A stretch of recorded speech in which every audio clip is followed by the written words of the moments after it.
And so to me, the number one thing I would say to anybody who's an American is you need to get religion on crypto being allowed. You don't have to like it.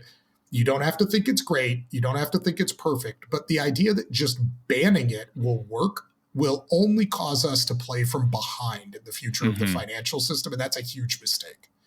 Welcome, Austin Campbell, to Dark Markets, the podcast about crypto and other things. I still have to work on my elevator pitch, but welcome. Thank you very much. I'm happy to be here. Austin is I guess, I don't know if there's one word to describe you, but veteran banker for sure. But I don't know if you would even call it banking. You're in a different place in the organization, but you have recently started really getting more involved in crypto, not recently, but a couple of years. So first of all, welcome. Tell us about yourself and kind of what you do and what you've done. Yeah, I mean, so part of the reason you're having trouble describing my career is that it a little bit defies description, right? Like I jokingly once said at a party, my whole shtick is chasing interesting problems around and trying to get people to pay me for it.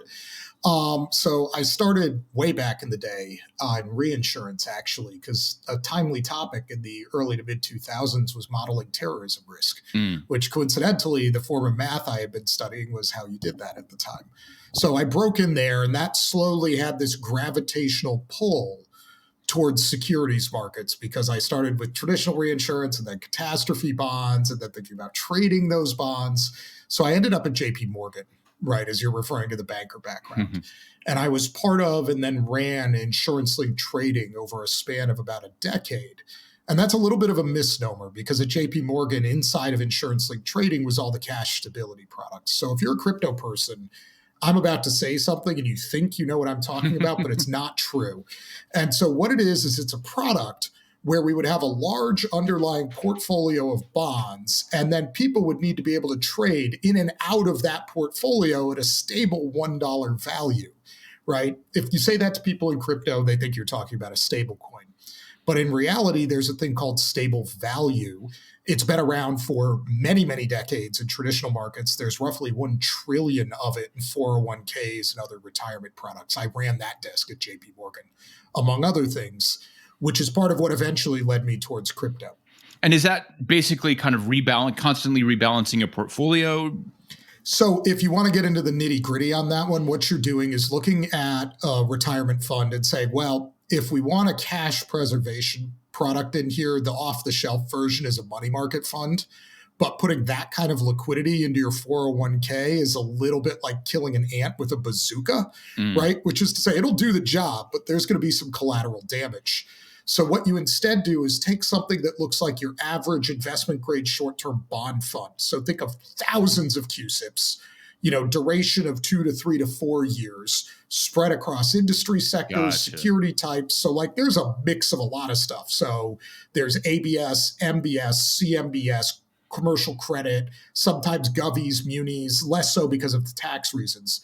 You take all of that, you sell something called a wrap derivative. And the way that derivative works is to say, hey, if all of your participants come and take their money out, you liquidate everything and there's not enough to pay them back at that stable value, I'll cover the gap. Okay. Right. So it's literal bailout insurance in that case. And so this is a product that exists and worked, in fact, through the financial crisis quite well. Can I ask one dumb question before we move on? Which Tell is, what you're describing, how is that different from actually running a money market fund? So in a money market fund, you have no explicit guarantee and you need to provide way more liquidity. So in money market world, these are demand deposits that people could withdraw at any time, and there's really no frictional barrier to doing so, right? So if I'm at Fidelity, for instance, and I'm running the government money market fund there, I'm kind of always planning for Armageddon in some ways, which is to say I've got a weighted average duration of 30 days. And you have to be able to get everybody cash out at the same time, yes, theoretically. Whereas in stable value, if everybody cashes out of their 401k simultaneously, like we've got much bigger problems than what's going on locally with that fund. That's like a collapse of the financial system because there's a huge tax penalty associated with that. So different dynamics. Advantage. So you did that for 10 years. And I don't know if you made the pivot to crypto after that, or was there something else? Somewhat accidentally. So while I was at JPM, I had been thinking a lot about fixed income settlement and had started reading a little bit about crypto, but I'm not going to lie, my interest there was purely academic and kind of casual. Mm. In 2018, I got to a company called Stone Ridge, where I was hired nominally to be a reinsurance portfolio manager there, back to the whole insurance thing. But Stone Ridge is NYDIG's parent. And so early on in my tenure, one of the lawyers at Stone Ridge came over to me and was like, hey, we've been told you know a lot about lending. And I'm like, some, probably more than most people at Stone Ridge at the time, especially structured lending. And they said to me, well, if I wanted to lend money against Bitcoin, could I do that? I'm like, I mean, that seems easy. It's just an asset. And they're like, but with a bank. And I'm like, okay, now this is interesting. Yeah. And so I helped them put together some of the structures for early, like cash secured repo against Bitcoin style trades. Very sharp people over there trying to get things right legally and structurally to make sure you were fulfilling all the regulatory obligations. NYDIG, for those who don't know, is one of the companies under the NYDFS aegis. And so I did that for about 2.5 years while I was there. Then I was at Citi, where I was the co-head of digital assets and global rates. We were looking at starting a crypto lending business. That's where I first encountered our friends over at FTX. And then after that, I was at Paxos, where I ran the stablecoin platform for about a year, was the CRO of one of our financial entities we were booting up. And so basically, I've been kicking around in crypto one way or another, more on the, call it, pseudo financial side as opposed to the deep degen side for close to 6 years now. Yeah, and stop me if I'm incorrect, but my understanding is that the things wrapped up at Paxos because of an SEC judgment that they lost, right? Well, I mean, not for me personally, and I would say I don't think the SEC was the problem that Paxos was facing. So when you're talking about the whole situation around BUSD, which is, I think, where you're going, this is an important thing to remember. Paxos is NYDFS regulated, and the DFS is essentially a banking style regulator. Most of their concerns around BUSD had to do with the commercial partnership with Binance. And is it not the SEC at all? Did I get that wrong? So the SEC sent a Wells notice at the same time to pile on, but I can tell you that was not causal to what happened. So sorry, I interrupted you. Say that again. What was the concern you thought from DFS? So when you have BUSD, the DFS historically requires approval for you to issue on any chain, and they had only approved BUSD for Ethereum. So the DFS licensed Ethereum that Paxos was doing was only on mainnet, right? Binance found this super annoying. And I'm going to say some of their concerns were legitimate, which is to say other people would then start bridging BUSD to other chains, often in very janky ways. So Binance said, okay, well, if this is happening, we should just do it ourselves. And so they did. So they were bridging BUSD to BNB, to FTM, to all sorts of other chains. Oh, okay? You can't do that, buddy. Well, you can, but you have to represent it clearly, make sure that you can show you're not printing money, and not claim that the BUSD on those other chains has the same legal rights as the BUSD on ETH. I think if Binance had said, listen, this is privately bridged, the token on the BNB chain does not have the legal rights of the Ethereum chain, only the technological rights. So if you want to redeem it, you've got to bridge it back, and that's when you're in NYDFS world again. They might have been okay. But they didn't do that. They were very poor at the discussion and, sort of representations around it. And I want to be clear. I don't think that's out of malice. I think that's out of disorganization. Yeah. I remember at the time the discussion about BUSD launching on all of these chains, which is obviously in retrospect not what was actually happening and is perhaps the problem. Precisely. If they had said we are launching wrapped BUSD on all of these chains, and I would have advised Binance name it something other than just BUSD. Yeah. Right. You've got BETH. You may want to name this like BBUSD or something like that so that people know it's wrapped through the Binance platform. I think they would have been in much better shape. I also think, to be honest, U.S. regulators, as we've witnessed, have a certain degree of animus towards Binance in general that was informing this. And so BUSD was shut down. But I would tell you, I don't think the SEC had anything to do with that. I think they were just being opportunistic and piling on. In fact, if anything, it's so interesting to hear, and I'm not in the weeds on the details of all of this, but it's so interesting to hear that DFS had licensed Paxos to issue this stable coin, like specifically, like I didn't even know that was a thing. That's so which is to say that like, DFS is actually like out there involved in getting these things set up in a way that makes sense and works and is like under supervision, whereas the SEC is just like Coinbase is illegal, I guess, is their stance. Yeah, so if you want to look at a crypto regulator and one that I think has done a decently adequate job in the United States, I would tell you start with the NYDFS. Yeah. I know they've caught a lot of flack for the BIT license, and I'll tell you right now, nobody thought it was perfect. I knew two of the guys who helped write it at Stone Ridge, including Ben Losky, and I think they would tell you they were making a best efforts attempt to try to bring some regulatory clarity that brought in things like consumer protection and transparency and proper conduct to the crypto space in 2014. Right. That was my next question was remind us of the date, right? And I was thinking 2016, 2014 is even crazier. Yeah, no, it started pretty early. And then, so the NYDFS licensed their first stable coins in 2018. And that was USDP and GUSD. Mm-hmm. And subsequent to that, they have also licensed the GMO stablecoins. So GMO Trust, which is a subsidiary of a giant Japanese company, has two stablecoins that they're experimenting with there. And then also under there was BUSD. And, so that ecosystem has been around for a while. And here are some important details and why I say I think these guys have done at least an adequate job regulatorily in this space. One, to the best of my knowledge, no NYDFS regulated stablecoin has ever had severe peg issues. They are very conservative with the reserve guidelines. They make people be very transparent. They do go and examine those companies annually to make sure they are doing the right thing. So if you have owned... That almost sounds proactive. Yeah, without putting it into any lending platform, because we'll come back to that. But if you just bought any of USDP, GUSD, or BUSD and just left it in your wallet, you've never lost a penny, right? These have actually been stable coins.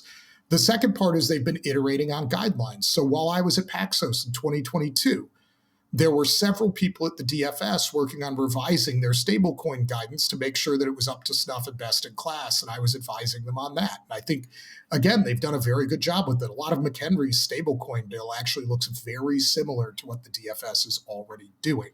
So it can be done if you want to make the effort. You mentioned something that I want to get to before we move on to our main topic, which is the SEC. You mentioned that you were interacting with FTX at a certain point, and I have to ask for some more detail there. Yeah, so I cannot say too much there other than to say, when I was at Citi, we were looking at starting a secured lending against crypto business. So I would suggest this is the correct way to lend against crypto assets if you're a regulated financial institution, which is to say, I want a giant pool of collateral. I want liquidation rights to that collateral. And I want a system where that can be executed very quickly because crypto is 24/7. And then in return, I know you're in the wrong business for me to say this, but that sounds an awful lot like a DeFi system, but continue. Okay, so we'll come back to that. I have thoughts on that. Not all DeFi is created equal. But in that context, the advantage a bank will have compared to something like a DeFi protocol is your funding rate. Banks fund very cheaply compared to many of these things. So we can lend at decently attractive rates at size, but for very conservative loans. And so in that process, we started talking to people across the industry. We talked to my old colleagues at NYDIG. We were talking to a bunch of the exchanges. We were talking to some of the prime brokers, like everybody.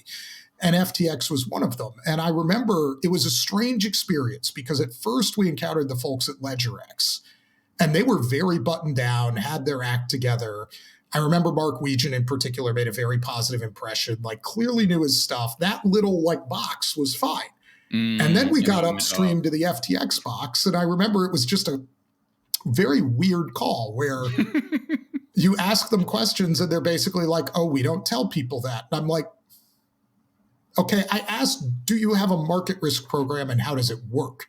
And your answer is, you're not going to tell me. Or what are your cold storage procedures? Are they written down? Can you send them to me? Well, we don't really like to talk about that. And it was just a lot of evasion. Yeah. Right. That's so crazy. Especially on the market risk thing, which we actually know what was involved there now. Right. So my take on it walking away was just, we can't really do business with them because these are all bright line items. We need to know what they are. And other people are telling us and have procedures. I'm going to be transparent and say I didn't think it was a fraud. I thought this was probably just a bunch of like mid-20s people who didn't know what they were doing, kind of running a like shoebox held together with, gum and string, rather than like actually a literal criminal enterprise. But yeah, that's still the sort of philosophical question, I guess, is like with everything, where did the fraud start? Where did the good intentions run up against reality in such a way that things got completely out of control? I mean, personally, I believe that there is fraud in Sam Bankman-Fried's heart of hearts. And I think that just found an opportunity to get out. But it's definitely, the goofiness came first and the fraud came later, I think is definitely correct. So speaking bluntly on that one, I think it's important to remember with these organizations, there's a lot of moving parts. My best analysis of FTX is it looks similar to some other traditional financial frauds, which is to say, I think there were probably many people working there who did not know it was a fraud and were honestly doing their job. Oh, yeah. I think the inner circle around Sam knew that things were very, very wrong and that there was fraud going on, and in fact, cracked down on the people asking questions or trying to expose it. And that given the level of misdeeds, things like just transparently saying in public, your consumer funds are not rehypothecated, they shall not be lent out, these are the property of the exchange, and then doing exactly the opposite on the back end and lying about it is a degree of deliberate malice. Like that was not an accident. Oh, yeah. Definitely not. This is like the frankly fairly famous column that I wrote at the time, which was like before he was arrested. Like this was not an accident. And yeah, like the I think, well, anyway, we could talk forever about FTX. But talk a little bit about what you're doing now, because you've kind of gotten your crypto credentials really locked in, and you're kind of doing this for more people now. Yeah, so what I am doing now is after I left Paxos, I've been teaching a little bit on the side, and that relates to what I'm doing for like work, as I say, which is I started my own advisory firm. And the idea behind it is I think a lot of the gaps in the crypto space right now are around communication between people who have financial and risk management knowledge and people who have knowledge of the technology. Right, that crypto is a multidisciplinary effort. And if we're being totally honest with each other, the bankers have been arrogant and told the tech people that they don't understand what they're doing and this is all a scam and it's stupid. See the comments of my former like boss, Jamie Dimon on that front. But on the other hand, equally so from the other side, the tech people have been extremely arrogant and basically told the finance people, you don't have any useful knowledge either. The reality is both of them are wrong. Right? Both sides have valuable inputs. And so I'm here trying to help people bridge that gap from both sides. So I help people in the crypto space understand risk, ecosystem building, business models, the kinds of things they're going to need to do to interact with corporations or God knows, like really institutional banks and things like that occasionally. On the other hand, I help a lot of corporates and banks figure out how do I approach crypto safely? What can I do? What can I not do? What parts of this work? What parts of this don't work? What do I need to know? So, my job is essentially helping often senior executives because they have teams under them telling them things that they don't know what to believe. Right. So it helps to have somebody who's only paid, like, to be honest, telling them what's going on, sort these issues out, build the right things, don't waste time building the wrong things, and find the pathways that actually work. Yeah. And have you, I guess, like from the inside, is your general sense that, over the last year or so, I mean, I guess you left Paxos after 2022 or end of 2022. That is end correct. of 2022. So, that was the year of the terror.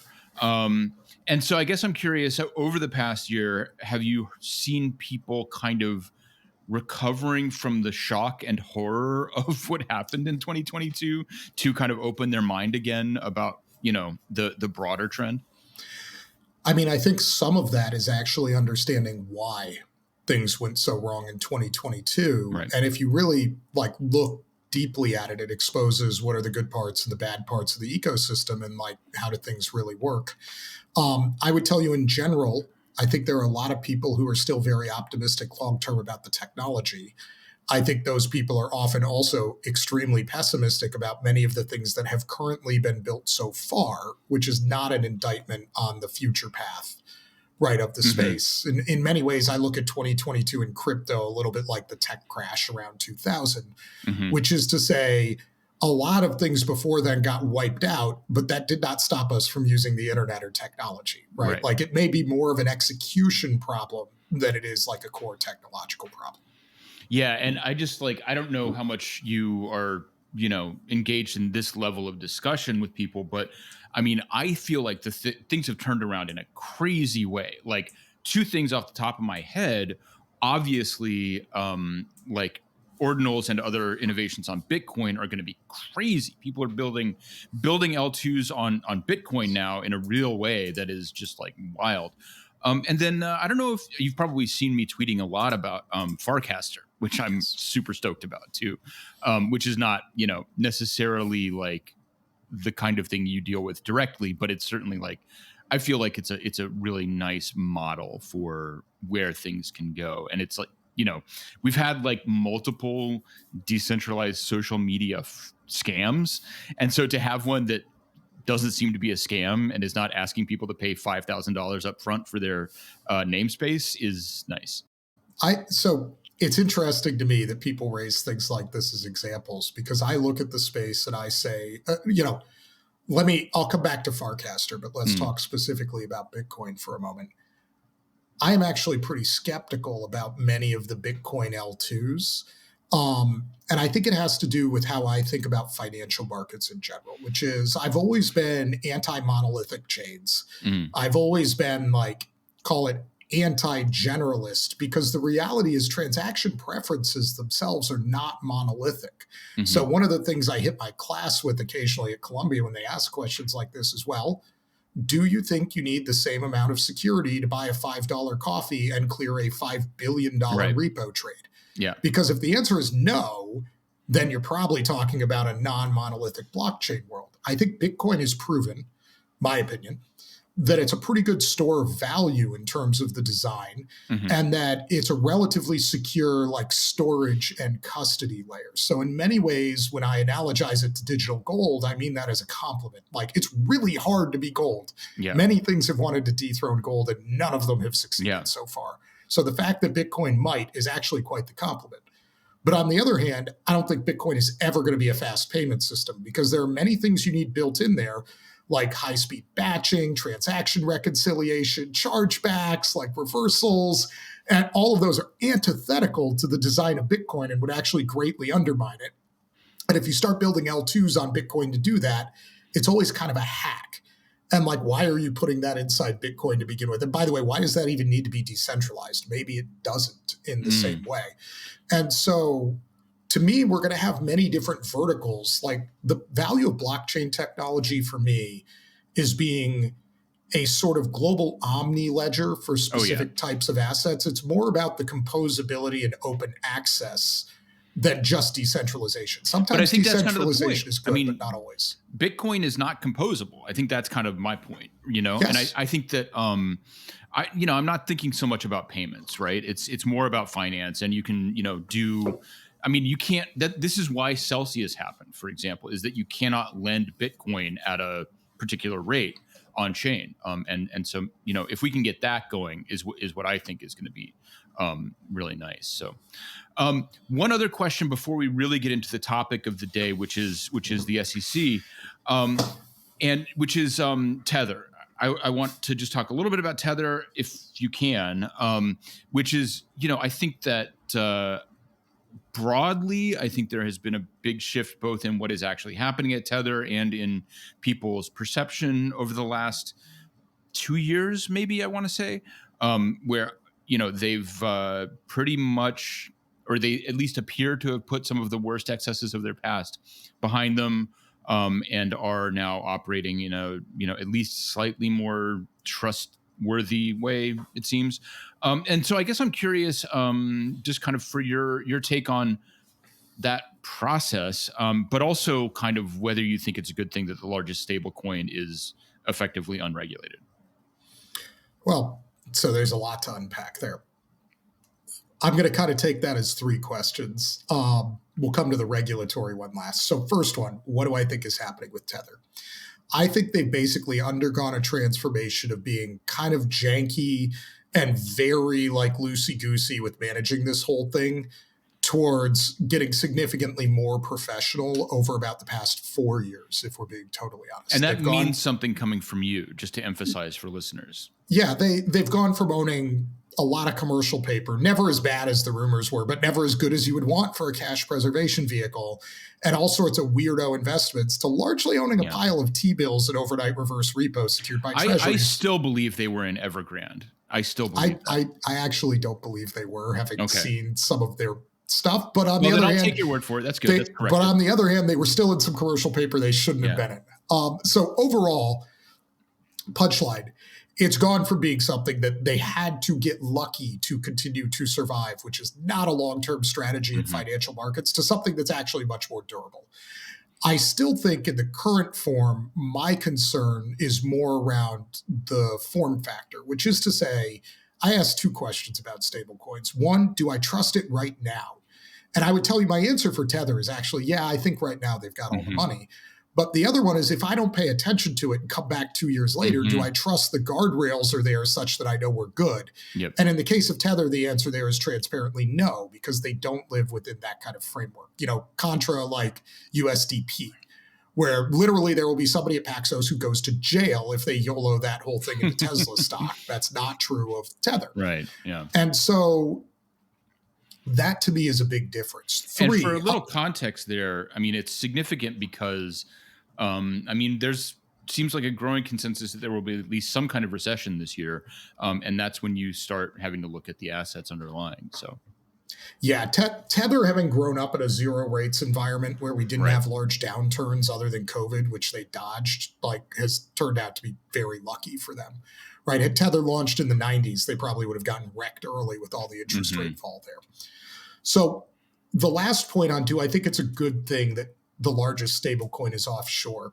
I mean, in an ideal world, you would hope that wouldn't happen. That is something that for the US dollar to be primarily controlled offshore by non-US entities is not the way you would want things to go. But I will say, maybe a little bit of a contrary opinion, I do think it's a good thing, and that it's probably taught US regulators these things are here to stay. And your whole idea of doing Operation Chokepoint 2.0 and we'll get rid of them and stablecoins will go away and crypto is just a fad, that's all wrong. It's wrong. And you need to grapple with these things and come up with a real plan. Otherwise, just like the euro dollar market back in the day, you're going to have a whole market grow and be out of your control. And then eventually you're going to have to deal with the issues of that market because they impact the dollar. But instead of the dog, you're the tail. Yeah, this is a point Nick Carter has made, is that Tether is basically Eurodollars 2.0, which is, and I think that I don't know if anybody even knows where they're actually based, but whoever, actually has that leverage. It appears to be, the parent entity appears to be a British Virgin Islands company, and they seem to be operating largely out of the Bahamas now, but the reality is, it's easy to move an unregulated thing around much more than a regulated thing. Yeah. So it's going to be tough when that come to Jesus moment actually happens, with apologies, to find some way to pin them down. That's going to be interesting. Maybe. So here's the counterpoint of good regulation.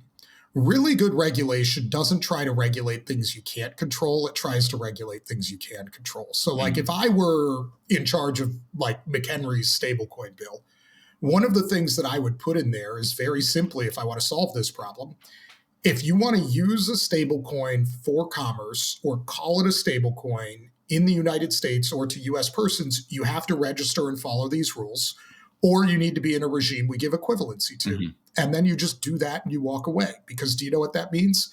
Coinbase has to deplatform Tether. All the US market making firms have to deplatform Tether. Nobody can use Tether for payments in the United States. Nobody who's touching the US can use Tether for payments, or Tether has to come register, right? We use the weight of the US economy as a carrot rather than a stick to force somebody to act. Yeah, and you actually bring up an amazing point, which is why haven't they done that? Because they're preoccupied with other much less effective approaches, it seems like. So this might be a good time to transition to the fun stuff that we get to talk about, which, I guess we can just loosely invoke the names of Elizabeth Warren and Gary Gensler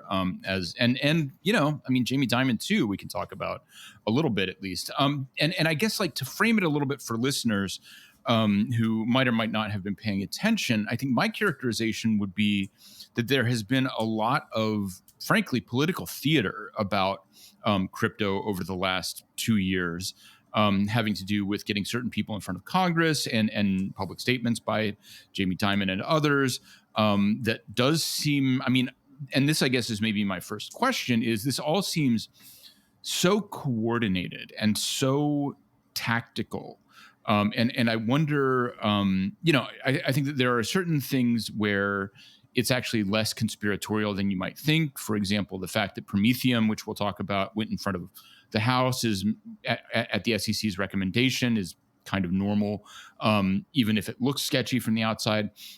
And so, I guess maybe that's my first question for you is like, how nefarious is this in its structure, even if we believe that people are like, think that they're doing the right thing, right? Like maybe Gary Gensler and Elizabeth Warren really think they're saving the world by this approach to crypto, but then like, are they playing it above board in their actual tactics, do you think? Yeah, so those are two different questions, right? Like, right, I'm leaving the first question aside. Yeah. Let's assume good intentions. And probably mixed intentions. Like to steelman the SEC's position here for a moment, I think they could viably say, one, there have definitely been a lot of scams and a lot of fraud in the crypto space, and that looks like a really big problem. And by the way, if you think that stuff is not a security, where the hell has the DOJ been on all of these things? Because they've been sitting on their hands for like half a decade now.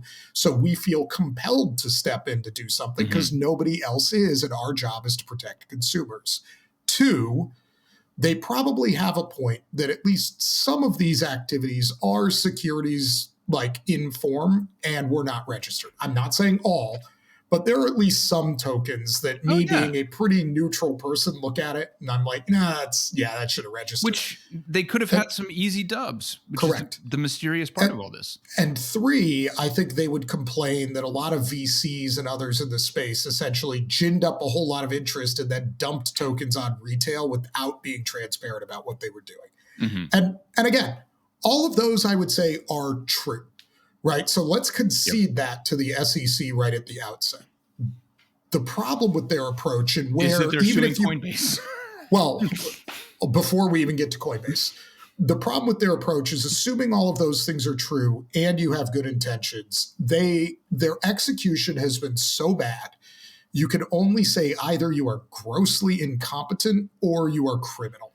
Right. Because before we get to Coinbase, let's talk about Debtbox. Yes. Right. So Debtbox, I'm not going to say it's a good company. I'm not going to say that they're I looked totally at it. It looks up. like a Ponzi. Let's be frank. It may be. I'm going to say I haven't done enough digging to even have a deeply informed opinion on that. And it very well could be that some of the initial allegations have truth or not. So like not taking a position on that. What I am going to take a position on is that it is, as a general statement, a bad idea to commit perjury in a federal courtroom to get a TRO. And that is what the SEC did in that case. So you cannot claim to be the good guy when you are doing that stuff. That's a little bit like, well, I found this sketchy business. It may be a front for money laundering. So I went to the guy's house and planted a shitload of fentanyl in his car so we can arrest him. It's like, wait, what? Busting a suspect. That's all you're doing. And so when you look at things like Debtbox, where, by the way, here's the real egregiousness of it. They lied to the judge. They knew they lied and they didn't go and correct themselves. At least if they had immediately gone and corrected themselves, I would have been like, well, okay, that's bad, but at least they tried it. They just sat on it. Yeah. Right. And without some very good lawyering on the other side, they would not have been called out for that. So when your conduct starts with, we lie in federal court, I find it hard to take you seriously as the good guy. Two, a lot of their legal theories have catastrophic implications for the regular economy.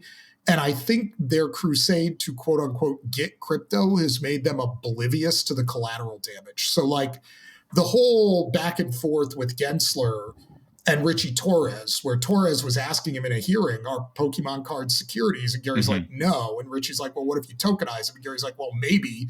Like, Gary, there is no sane theory that says, well, if I change my back-end accounting software, something goes from being a non-security to a security. That's not how it works.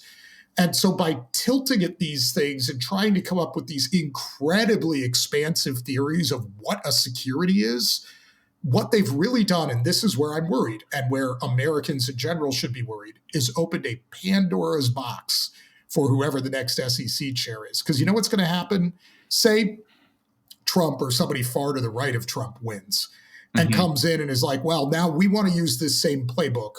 We're going to go use it against, what's an interesting target? How about public sector unions? Because to me, it seems like you are collecting money from others with the expectation that they're going to experience gains from the, like, it's just become so amorphous. You're going to be able to at least target whatever you want.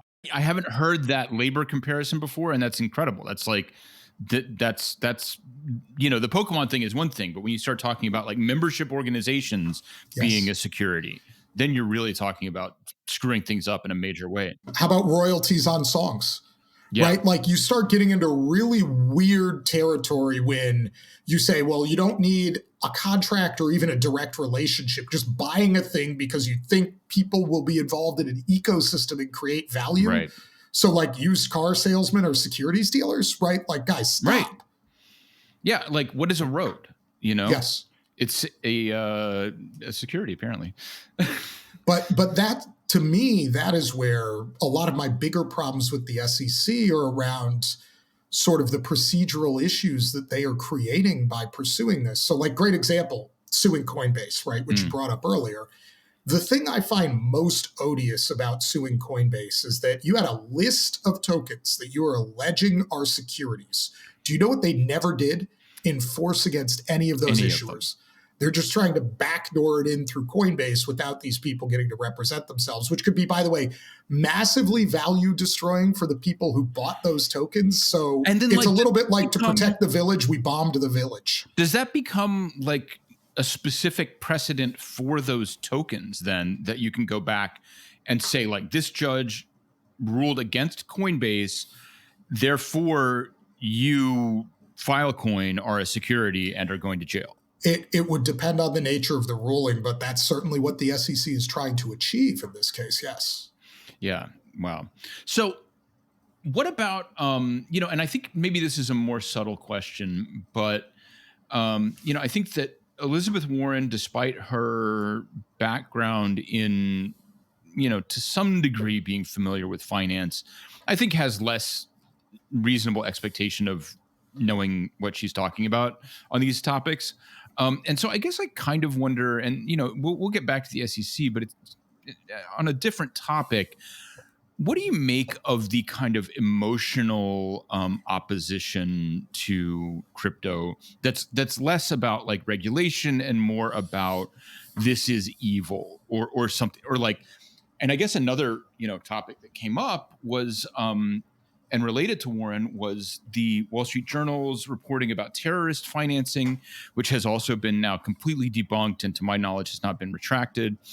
So there's this, I mean, it's like a hysteria. And so I guess maybe I'm curious about your take on the hysteria aspect of this. I probably shouldn't use that word. It's rather gendered, but I can't think of a better one off the top of my head.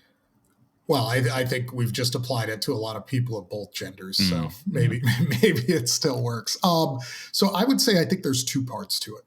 One is that when your starting assumption is that something is bad, it makes you believe that all of the facts that you get exposed to are going to be in the worst light possible, right? Yeah. So like if you see, well, there's a wallet that had 160 million of money and Hamas had money go through it, you just assume all 160 million is Hamas and you don't ask questions. Which is what the Wall Street Journal did.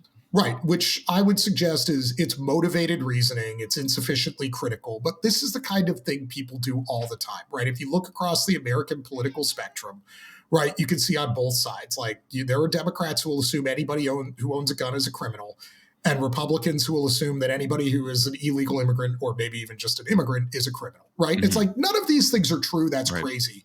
But all of them will engage in that reasoning. So one, I think that's a little bit of the same process going on here because crypto is bad. Starting point. Therefore, right, becomes sort of how they interpret all of it. Therefore, terrorists must use it. Correct. It becomes a form of religious belief, right, in many ways. Two, I would say there's also definitely an element of like status and like threatening the established order and like sort of privileged position of many of these people. Yeah. And what that means is like if you're a banker who's used to controlling the system that you operate in and being the centralized person and everybody needs you, somebody decentralizing the payment system is terrifying because you're going to lose your job, your company is worth nothing. Like, so a lot of people won't want to admit this, but people react much more strongly to things that threaten their status and money than things that don't. So, to some extent, there's this saying, if you're taking flack, you're over the target. And I think there's definitely an element of that going on. I think these things combined, getting into politics, is a lot of what's produced the opposition. And then, to be honest, there's a third element, which is that there's actually a lot of fraud. Well, yeah, I was going to say the greatest enemy of crypto is typically also crypto. Like, you couldn't have a more bombastic, like, jackass-filled, like, incredibly useless group of people to deal with from a political perspective than the crypto community, right? Where you go in there and you want to have a normal discussion about, hey, so most of this money was not Hamas, but a little bit was. And we know that. Right. And the intelligence firms, like my friends over at Inca Digital, have the receipts. You can't go in there and be like, well, I want to start with the position that government should be abolished. Right. Right. And it's like, could you fucking stop? Like, in many ways, it's just the Libertarian Party all over again, which is to say they will never achieve anything politically because they can't get out of their own way ideologically and live in the real world. Yeah. Yeah. I had Mike Dudas on last couple weeks ago.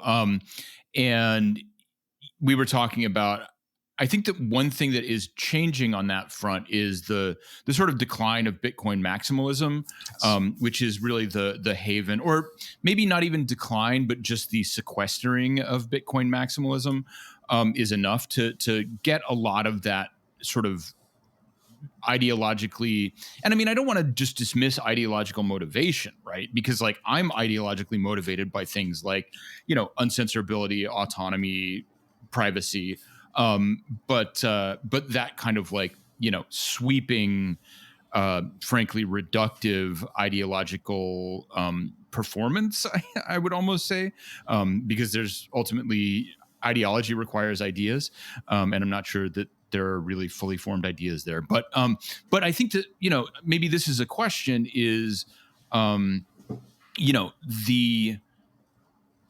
leaders of crypto, so to speak, or the influential people, I don't think they're those libertarians anymore. I mean, maybe I'm being too wide-eyed. Maybe I'm like in my own corner, but and not to say that the leaders aren't libertarian, but to say that like those most reductive people, I mean, Max Kaiser is not going to wind up in front of Congress talking about crypto in 2024, probably. I mean, is that a change that you're seeing, or you're? I'd say it's a mixed bag. There are definitely more moderates, so to speak, like myself in the room than there were several years ago. But on the other hand, there's still a very strong and very loud crowd who will fight basically all forms of regulation in this space. And so, the message coming from crypto is still, I would say, very libertarian leaning. You still get a lot of things like, say, take Treasury's latest proposal, right, where they were asking for additional powers to fight terrorism financing and whatnot. Everybody should know. Mm-hmm. I had a Twitter thread taking down the majority of that proposal, so I am not an unconditional supporter of that thing. But there are at least one or two things in there that I don't think are totally crazy. And by the way, regardless of what you think of like the niche legality of the argument or not, the fact that it was primarily criminals using Tornado Cash at the end is just a factual statement. Again, people have receipts on that. And so telling Treasury, well, because somebody published the code, just deal with it, is not an acceptable response. You need to start coming up with, okay, how do we deal with it, right? Yeah. And one of the things where I think crypto still has this problem and shoots themselves in the foot is they never go to that second step, right? Like if you're saying, well, I don't think you should be able to sanction Tornado Cash. Okay. But you could see that a lot of crime was happening through it. So how would you stop that? When their answer is, that's not my problem, it's just not a credible stance. Like, you just get excommunicated from the room and you're not part of the discussion. In many ways, this is very similar to like the libertarian issues with the Patriot Act, whereby not understanding what was going on and not playing ball, you get something much worse than if you had been in the room and helped worked on it. Yeah, and this is where maybe I get backed into the corner of being more of an ideologue, because my response to the tornado cash thing a lot of the time, or parallel issues, is like, learn how to do police work, like learn how to investigate crimes without having a surveillance system in place. But I guess realistically, which, like, I guess my job as an opinion columnist is to yell the simple thing sometimes. But you're making a good point about tactics. Let me pause you there and say why I would be worried about giving that as a rejoinder. Okay, so you say that to somebody who's a smart person working in intelligence, and what they'll do is go say, okay, well, now I got to do a ton of legwork.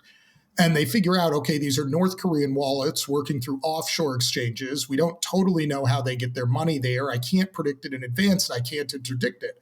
So if I want to stop the money from going there, I have to ban U.S. companies from dealing with pseudonymous people, period, full stop. You may end up somewhere much worse. Yeah.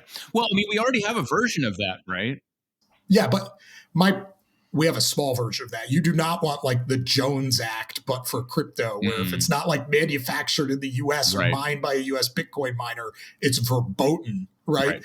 So I would just tell people, be cautious about what you are asking for. Really think that through with experts, because they may actually have current tools that will solve the problems. They just do a shitload of collateral damage, and that's why they haven't deployed them yet. Interesting. Yeah. And that's a good point. And I mean, I would also say that, I guess, like, the other thing that I'm hopeful about is that people who are familiar with these systems can come up with new approaches that are fit for purpose and that are not just like stamping something from another category onto this new thing. Correct, but they need to actually participate. Like, responding to legitimate concerns about terrorism financing with, we don't want to build a system that gives the government any power, will be correctly interpreted by the government as an attempt to overthrow the government. So what is the positive agenda here, right? Like, what do you support? The McHenry bill? Is that your best version that's extant right now? Of what crypto regulation would look like, and maybe we talk about some high level details. Yeah, so let me start with the first principles statement on that one, which is, I think the rules that should apply to tokens that are real world assets, and what I mean by real world assets is tokenizing things that exist in our actual world and then putting them on a blockchain, should probably be very different than the rules that apply to just the blockchain. So what I'm about to say when I'm speaking about stablecoins does not generalize to like Bitcoin, to be clear. But I would say for that in particular, I think the McHenry bill is a very good starting point. US dollar stablecoins, narrowly reserved, with supervision, bankruptcy remote, doesn't have to be a bank, which is very important. There are all sorts of reasons you might not want just banks doing this. And probably needs freeze and seize capability and like very good transparency. Like, that's a good framework that will largely protect consumers and make these things work properly. There are some nits to figure out, like at what level should there be federal supervision, because it shouldn't be 100%. Like, the Federal Reserve should not be spending its money on the $2.5 million US dollar stablecoin experiment from GMO. But on the other hand, Alaska should not be running $1 trillion stablecoin with no federal oversight. So there's a barrier in there somewhere. But no, I think that's one part. I think then you also need to figure out what parts of the BSA work, what parts don't work, because there is a lot of garbage in there. How do we port that onto a blockchain and have an important bill for that? And then I think you need some form of market structure bill. I put that one last because I think it is the most complicated. There's a lot going on there that the other two don't have to grapple with. Although I think the details are escaping me right now, but we've had some advances on the custodianship regulation side recently. A lot. So let's go back to the SEC. A lot of that is blocked by SAB 121. I have said in Right, many right. ways the SEC's rules about custody caused FTX, Yeah, right? Like one of the causal factors in FTX being so big and blowing up so many people was the SEC banning regulated custodians from doing right. transparent custody. Because if you had instead embraced that and required it, FTX couldn't have happened. People Yeah, would have and known this they were just playing games so with the money. SAB one is it 121 or 128? Yeah, it's Staff Accounting Bulletin 121, where what the 121. SEC basically said, and this is not like custody in any other space, said if you do crypto custody for customers, you have to put that all on your own balance sheet like it is your own assets. Which means you then have to have additional capital, correct? Correct. It also, like, one, the capital consequences of that are catastrophic. It Yeah, basically means they need to charge you infinity dollars to do custody. So it yeah. is essentially a backdoor ban. Two, I would point out assets on the balance sheet of a custodian are the property of the custodian. They are not bankruptcy remote. So there's a very good chance that the SEC also causes a Celsius type situation with Hmm. that, with a custodian that people thought was bankruptcy remote. So it is like, look, if I were being paid by banks to cripple crypto, I wouldn't be doing anything differently than what the SEC is currently doing, which Yeah, tells you how bad their strategy is. yeah. I want to talk about Gary Gensler, specifically, and not personally in the most hostile sense, but I mean, I think that there are a couple of things that are fascinating about him. One is that obviously he was, I believe, at MIT teaching crypto courses before he came on as SEC chair, and has actually in the past said positive things about crypto.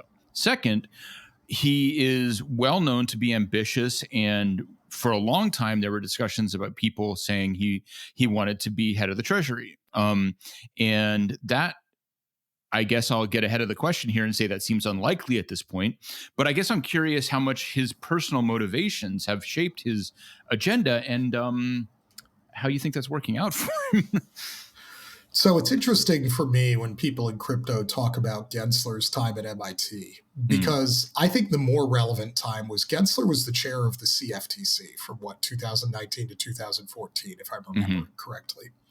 And he had a reputation for extreme hardball gangster style behavior there, bending the rules, riding the staff really hard. Basically, by Interesting. the end, he Never was heard this before. reviled and people did not like it. But this is some like tradfi inside Yeah. baseball. So his reputation of behaving like this as a regulator predates the SEC. This comes from the CFTC. And so to me, the idea that Gensler was going to change his spots like midstream and suddenly behave like a magnanimous person at the SEC when he'd been the definition of a jerk at the Mm, CFTC and quite frankly broken a lot of stuff was a little surprising. I would just tell you, to me, this is Gary being Gary. Like, I think Gary wants to be right. He wants to mm. win. He doesn't care about collateral damage. He is very ambitious. But, like, if you look at his CFTC behavior, it's important to remember Gary is not a lawyer, right? He's in here to achieve his goals and isn't afraid to break a few eggs to make an omelet, so to speak. The problem is when those eggs you're breaking are the US economy, you maybe should think twice. Yeah, I mean, and I guess again to get a tradfi perspective, I think that, and I probably fall victim to this myself, being sort of a crypto insider. People, frankly, spike the ball quite enthusiastically every time he stumbles, and I guess I'm curious whether that perception holds up from the outside, because he does seem to have taken some really tremendous L's, and does it really seem like that his ambitions are going to end here? I just saw somebody at DeFi Llama saying that their prediction is that he's going to step down this year, which, I mean, I guess depending on the timing of the election, who knows? But it doesn't seem like he's actually going to like concede that he's lost or anything like that. 2 years ago, I would have told you no. I think he's started to take enough L's on the TradFi side that it's becoming a problem for him Hmm. now, right? Which is to say, the whole fiasco with the Bitcoin ETFs and now what a big success it's been and how that only happened after a lawsuit has not won Gary any friends in the entire asset management Mhm. community. That is a big problem if you were the SEC chair. In the If sense all that of, they're seeing that they could have been making money. yes, TradFi firms are now like, oh, so you cost us a ton of profits managing Bitcoin ETFs for no good reason for like 6 years. Yeah. So like, no. That's one problem. Number two, that whole custody fiasco, as much as that has bad outcomes for crypto, man, the way they're trying to rewrite the qualified custodian rule just breaks the entire alt space, right? Like you're saying, well, you need a qualified nationally regulated bank custodian to hold things through an RIA, but RIAs being like, yo, we do things like art and rare cars. Like, what? Like, do you even know what we do as a job? Right. And so like when TradFi people look at that stuff and are like, do these guys know what they're talking about?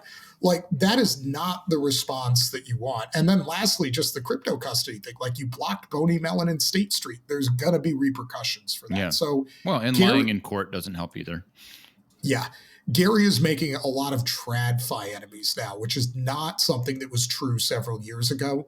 Yeah. The SEC has just gotten massively out over their skis. And to be honest with you, I'm starting to see political consensus forming for them to be dramatically restructured or reformed. Wow. And I think that's how it is. Like, when an agency goes this rogue to the point that the industry they regulate starts raising their hand and being like, yeah, we're not cool with this.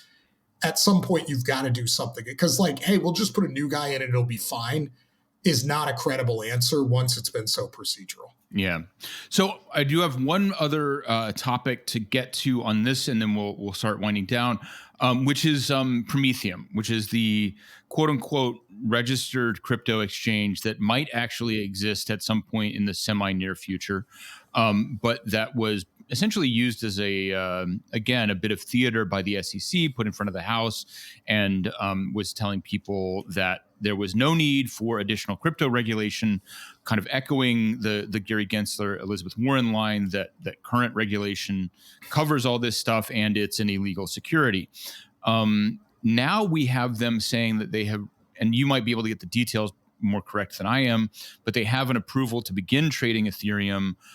They have their all their licenses worked out, and that seems to be on the way, except that this now, because of the way that they've been talking about it, that implies that they believe Ethereum is a security and that their regulators agree, which has other implications. So I'm just curious for, I guess maybe your most powerful impressions of that situation. Like, what do you think is the really important thing there? Because again, it's easy to get sucked into conspiracy theory when what's going on is, I like to say, probably way stupider than that. I would say this is where you can tell the SEC doesn't really understand the technology or what's going on. Like, one of the things you'll hear frequently from people who are crypto skeptics and no coiners is same activity, same rules. And they will remain nameless, but I once said to an SEC staffer, okay, cool. So what are the rules for me to go down the street to Schwab, where I have a brokerage account, and take all of my securities that I have in my Schwab account into my self-custodial wallet? And they're just like, what? And I'm like, it's not the same activity, right? There are fundamentally different things going on here. So one of the things you need to think about with securities trading is the ecosystem around that.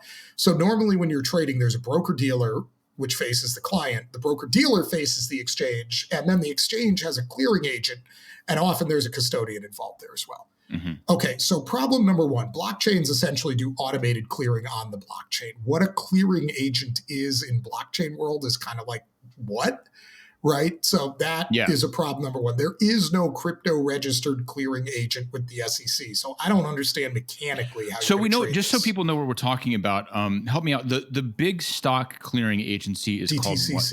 DTCC. Depository Trust Corporation. Right. And so what they do is when you buy a stock, you've got to give cash and get the stock certificates, and they manage that whole procedure on the back end.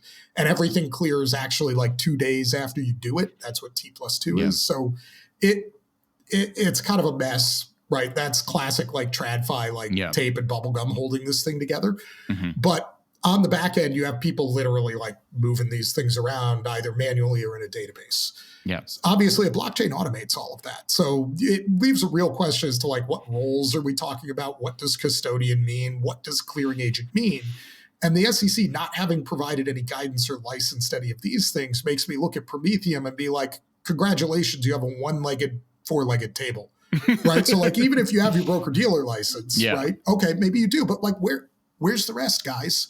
So for them to begin trading Ethereum, I would like to know between whom and in what way, because you have many of these other like structural problems. Right. It just, let me put it this way. Ethereum seems like the kind of business, or I'm sorry, not Ethereum, Prometheum seems like the kind of business you would come up with if you asked a lawyer to narrowly define what I am allowed to do with the current guidance of the SEC without stopping and asking that lawyer.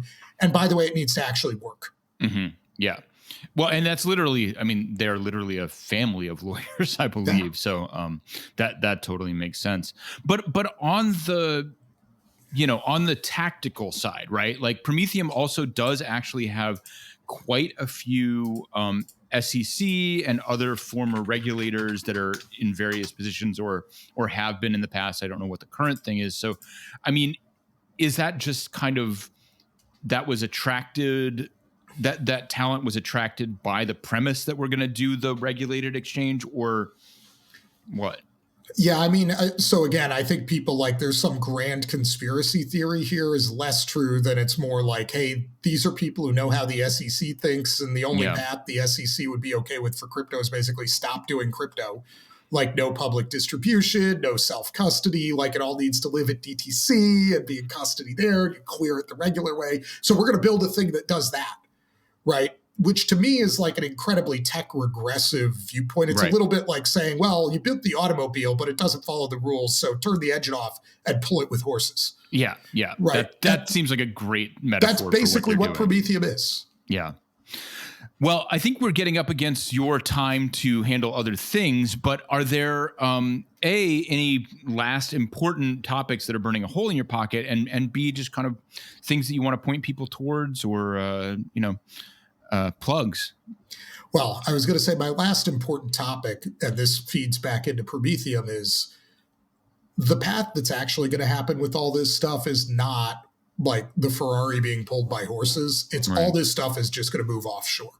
There are other regulators, non-US, who are doing a very good job in this space. Look at the MAS, look at the HKMA, look at the JFSA.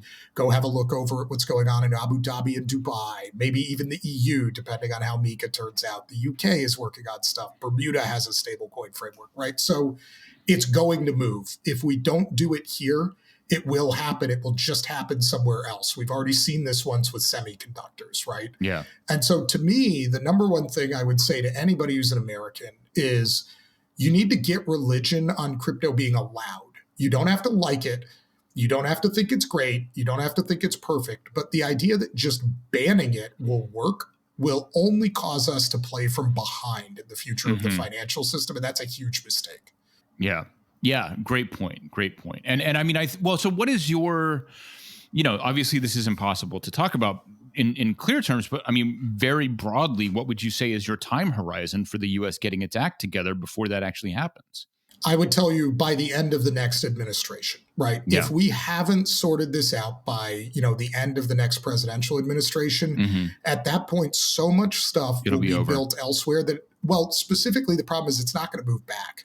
Yeah. Like, even if we get it right, if all of the big custodians are in Japan and Hong Kong and Singapore and the UK, and like all of the actual issuers are now coming out of either the Middle East or Singapore or something, the problem you run into is a little bit like the Eurodollar market. It becomes too late to pull it back in the form it's in.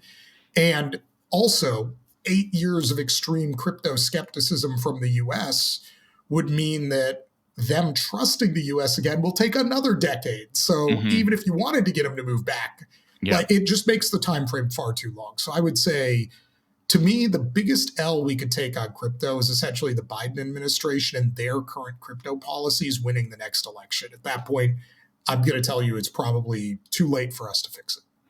Wow. Well, Austin Campbell, Mike Dudas ended on an upbeat, so you got us on the down. It's a nice match set. Thanks for joining us. Hold on. I want to be clear. I don't mean this as a super downbeat thing. I actually think we'll largely get through it and that sanity will prevail here. Yeah. That is just how we'd get it wrong. Yeah. So, okay, one last question, and then we'll wrap up. I mean, what are the things that you're watching closely? I mean, I know you're not like a market guy per se, but what are the things that you're watching closely for the next year? One, some of the newest blockchains getting really, really good as being a vehicle for fast payments globally, right? The ability to send dollars extremely cheaply globally to settle things like vendor balances, peer to peer payments, like regular way corporate activity is incredibly powerful. I'm going to call out two of the S blockchains for that one, and that the ones I'm watching are Solana and Sui in terms of who I think actually has a good shot at that and like what they're doing. The other thing that I am extremely bullish on in the long run is the tokenization of things beyond just dollars, right? Like one of my favorite little widgets from Paxos was PaxG, which is the gold token. But getting more things titled and tokenized and allowing them to be distributed in a system that's more robust than local is going to be an incredibly human rights improving thing. And I think it's great for the world. Awesome. Awesome. One last thing that just occurred to me, and I'm sorry, we're going to put a pin in it for a future conversation, which is restaking and rehypothecation as a security model for L2s. We're not going to talk about it now. But I do want to know your thoughts on that soon. So we might have to do another one. But where can people find you, and what would you like people looking at, et cetera, et cetera? So you can really only find me on Twitter. I am only grudgingly on social media. You can blame the aforementioned Nick Carter along with my friends Chris Perkins and Omid Malikan for dragging me on there in the first place. So you've been a positive contributor, so thanks to them. Yeah, thank you. At Campbell J. Austin on Twitter. I try not to really like bug people too much other than that. But I was going to say, I guess the other thing is if you, on the off chance you want my help, please feel free to bomb in through the website for the consulting firm. There's a way to contact me there. Sorry, which is what? Zeroknowledge.consulting. Okay. In the Twitter bio, though, if you can get to Twitter, you can find me. Great. Awesome. We'll make sure all that's in the show notes too. Well, Austin, thanks again. It was great to talk to you. We don't do it enough, but hopefully more soon. Absolutely. Thanks for having me. Really enjoyed it. Really, really cool. Thank you.